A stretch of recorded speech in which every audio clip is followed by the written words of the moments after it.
ngi tudd monsieur Manga président du jury 1 fii ci CM Mansour Sy Malick.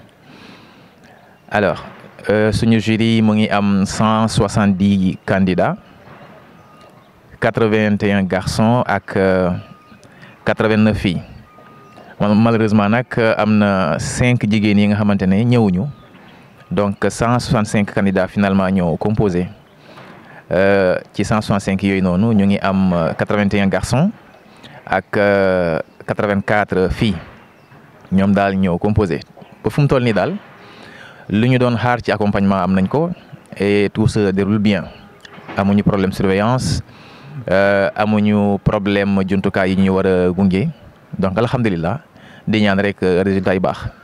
fii moom amul benn problème moom amul benn problème surveillant yi ñëw nañu ils sont en place et aussi les élèves tout le monde est là il y a pas d'absent et les élèves suivent nañu kii ordre bu ñu joxee pour ne pas amener les portables. maa ngi tudd Tanu Diallo maa ngi def classe 3e B école Saint-Manguier et j'ai 16 ans. tey français la ñu def rédaction en premier lieu après dictée après TSQ. nan nga gisee sujet yi. ah yomboon na moom pour dire vrai. c'est abordable pour un bon élève. oui. ngoon lan ngeen di def. ngoon SVT la ñuy def ak anglais. tu es confiant gis nga ne. ah tuuti rek. lan ngay wax sa xaritu candidat yeneen yi. man je les encourage en tout cas si ça continue comme ça va aller.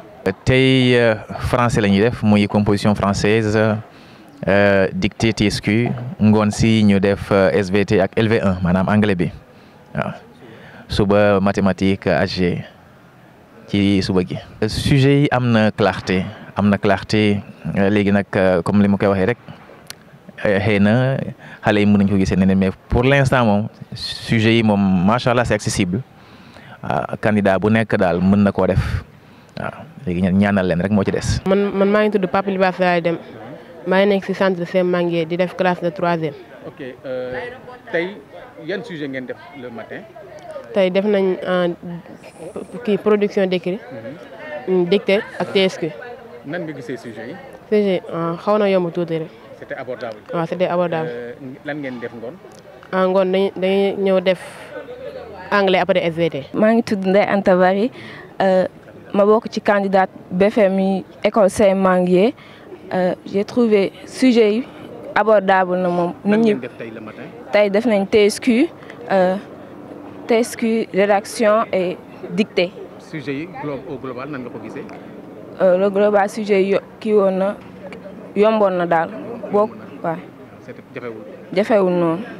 confiante nga yaakaar nga ne di ngeen ciy génn ni sujet yi bu continuer. waaw incha allah bu continuer nii dinañ ci mën a génn. mooy maanaam niñ ko tàmbalee bisimilah rahmaani rahim ñaan suñu borom ñu jeexalee ko alhamdulilah rabil alamin ba daal borom bi def li ci gën waaw dolli sutura daal.